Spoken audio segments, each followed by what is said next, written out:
Welcome to the Mindset Mechanics Podcast with Juan and Ladybug Jenkins. It's not too late to find, face, and fix what's stalling you. The shop is open, so pull on in. Welcome to Mechanical Monday. You are in the shop. I'm Ladybug. And I am Juan Jenkins, and we are your Mindset Mechanics, reminding you that it is not too late to find, face, and fix what's stalling you. And when you do that, acceleration is inevitable. Yes. In today's episode titled Roadblocks, we are going to discuss how the way we view problems can hinder us. So, Jay, why don't you tell the crew listening what we mean?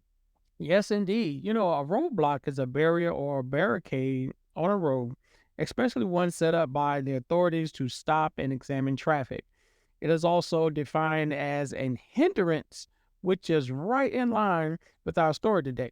So, Ladybug, can you give the crew an example of what roadblocks might look like in real life? Woo, yes, indeed. So let's meet Marie. She is a working mother of 3 children. And I actually chose this story because it is a very common one that I have personally witnessed an innumerable amount of times over the years. So let us just imagine it is a random Wednesday morning. So Marie is rushing around. She's grabbing her children, grabbing lunch boxes. Where are my keys? Where are the brown shoes that I wanted? And the whole nine. She finally wrangles everybody into the car so that she can drop them off.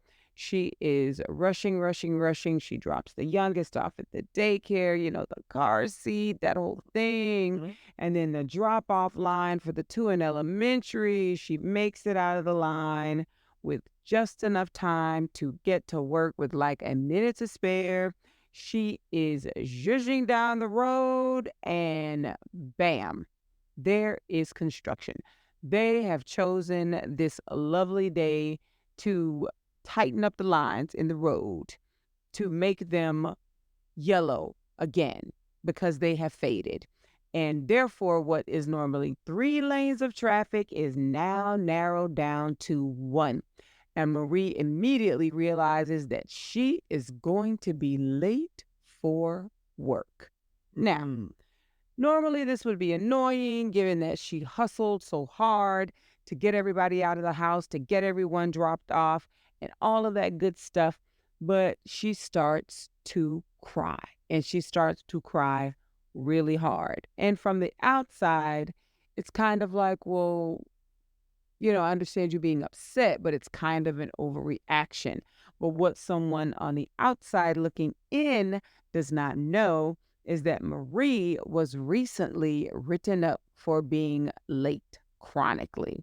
She is always late, 5 minutes, 10 minutes, 5 minutes, 10 minutes, that sort of thing.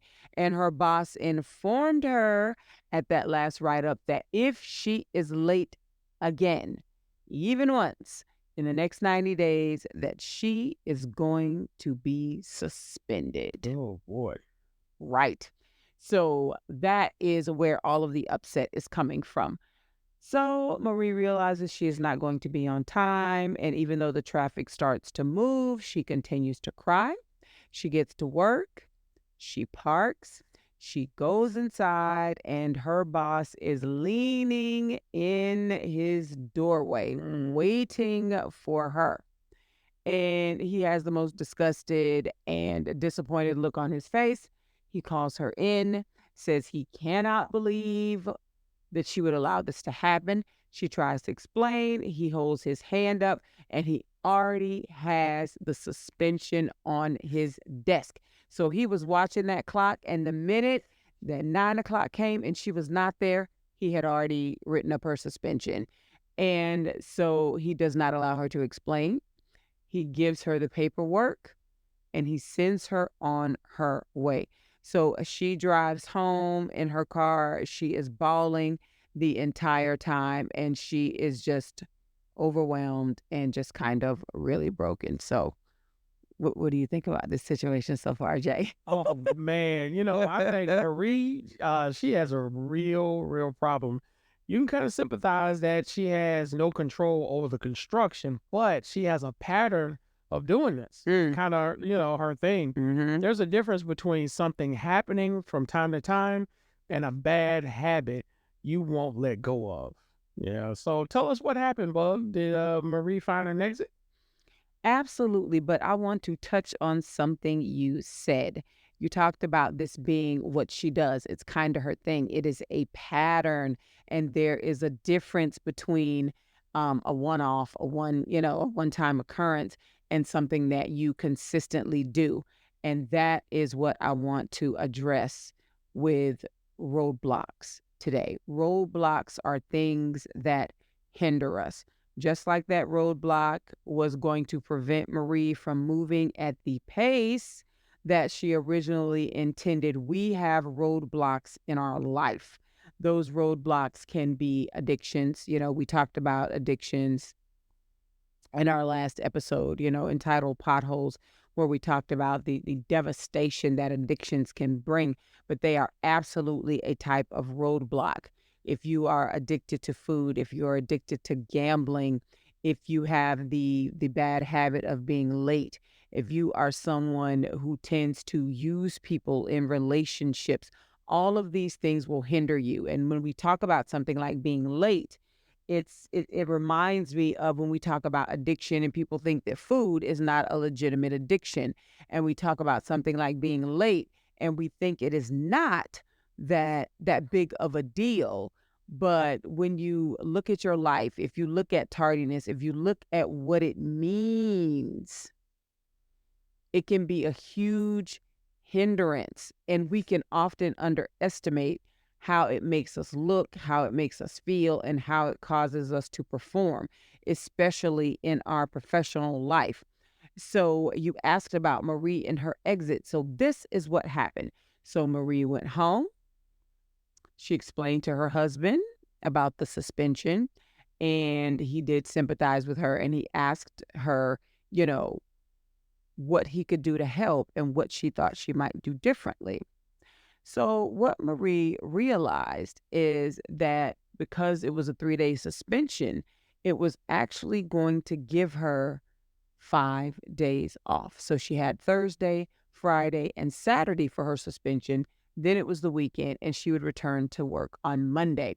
So, for that first day, she just did a little reset, a little recharge, had a short pity party, licked her wounds, and then she sat down with pen and paper and figured out what she could do differently about constantly being tardy. And over the next 4 days, Marie washed up all of the laundry. She decided to lay out the clothes for herself and her children for the week. She got hangers for herself in her closet, hooks for the children, laid out all of the clothes for the week, and then she got herself one of those adorable little hooks that says keys on it and installed it by the front door. And she made a commitment to put her keys on that hook every time she came through the door and to pick her keys up off of that hook every time that she left so that she would not be hunting for her keys, because when you have a busy morning, minutes matter. And so just by her doing those things, she felt a lot more confident that she would be able to get out on time. The bigger children could kind of be on autopilot with getting themselves dressed, no hunting for keys. And so that was the plan that she came up with. And thankfully, when she returned to work Monday, she was not late at all. And in actuality, she was 10 minutes early. So that is the thing about roadblocks. You can have them, but despite the situation, Marie took the time to come up with a plan that would help her get around the roadblock of tardiness. Wow, exactly. It's amazing what you miss when you're late. And as a nurse, it is disrespectful to the person who has worked an entire shift and now is waiting for you to show up.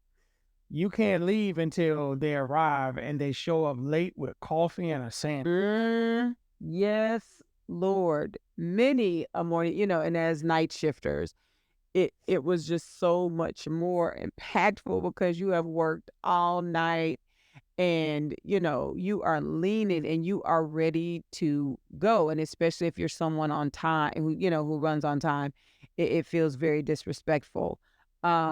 You're basically what that person is basically saying, and this will be controversial to some people. What you're basically saying is that I'm more important than you. What I had to do and what I was doing is more important than what you need to do when you get out of here. So even though you've worked your shift, you've met your obligation, I don't care. Me having my coffee and sandwich and sleeping an extra 15 minutes is more important than you going and having, breakfast with your mother or picking your children up.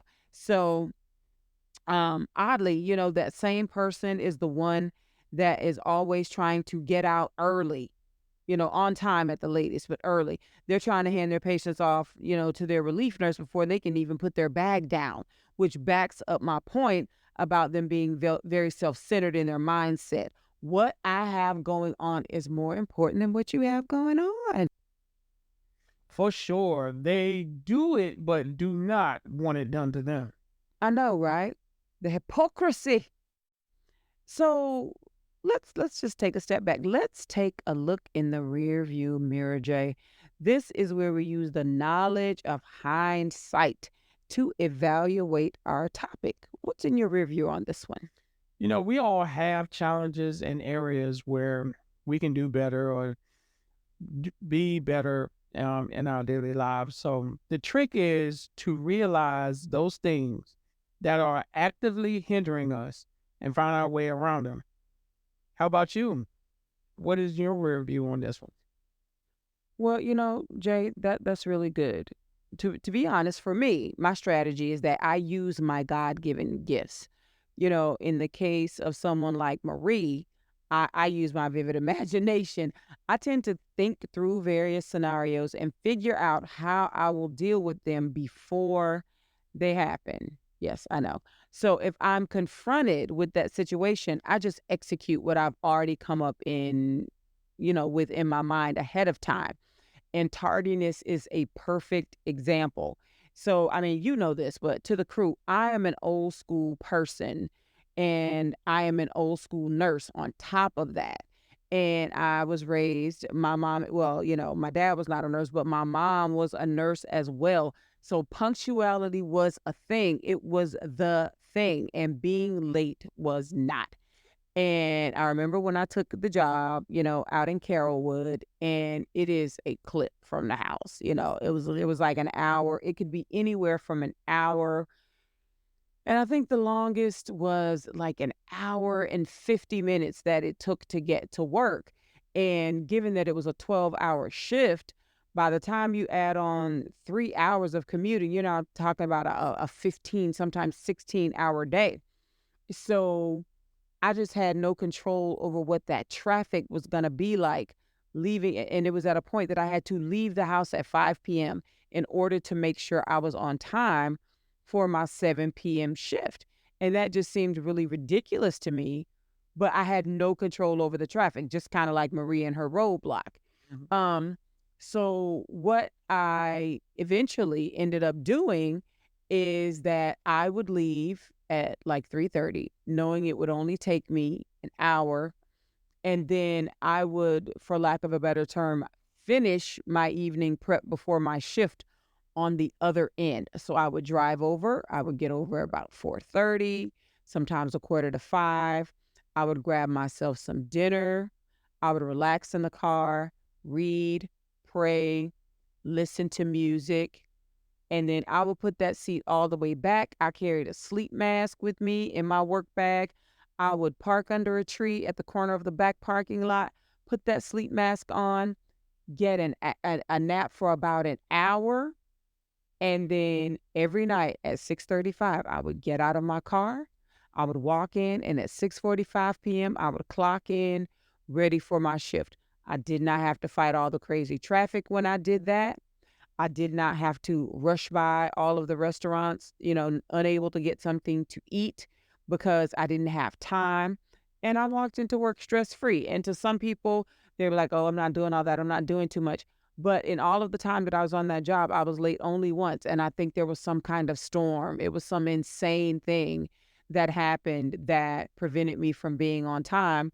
But when you have a standard or when you know that there's a roadblock and you're figuring out how to get around, you have to do whatever is necessary. It doesn't matter if you feel like you've done enough. Have you done enough to resolve the problem? Have you done enough to get around that hindrance?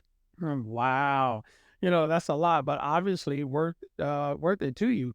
Hebrews 12:1 says, we all have these great people around us as examples. Their lives tell us what faith means. So we too should run the race that is before us and never quit.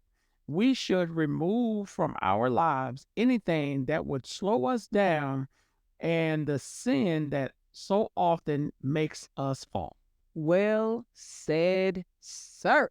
Yeah, so thanks for stopping by the shop. We trust it helped. I am Juan And I'm Ladybug. Jenkins, reminding you that it is not too late to find, face, and fix what's stalling you. And when you do that, acceleration is inevitable. Amen. Amen. Thanks for stopping by the shop. Tune in next Mechanical Monday so you can get the tools to find, face, and fix your mindset and accelerate your life.